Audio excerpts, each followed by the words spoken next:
This is what siege means. Young children are among the first to suffer. This is an 8-year-old child. Who in the world would accept that? Do you think it is normal? He should be much taller, much stronger.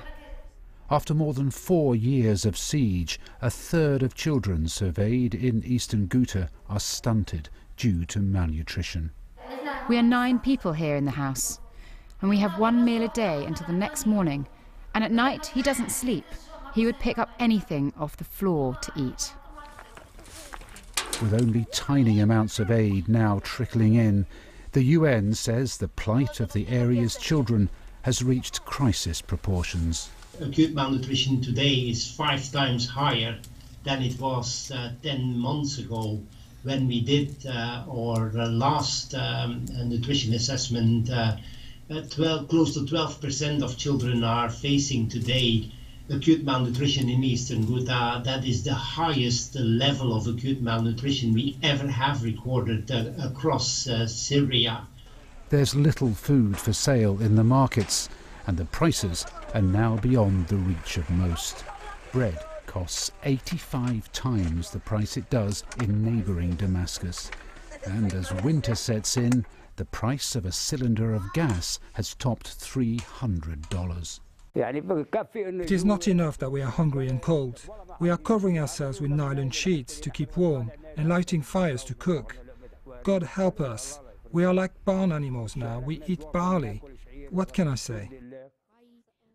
With few, if any, nutrients to hand out, doctors are often powerless to help. We're witnessing incidents where children are fainting at school, because parents are sending their children to school without having breakfast and sometimes without even having dinner.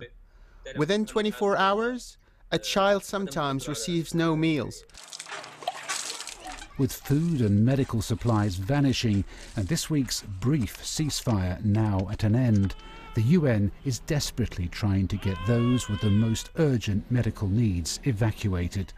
Local officials insist that the area's malnourished children must be brought out too.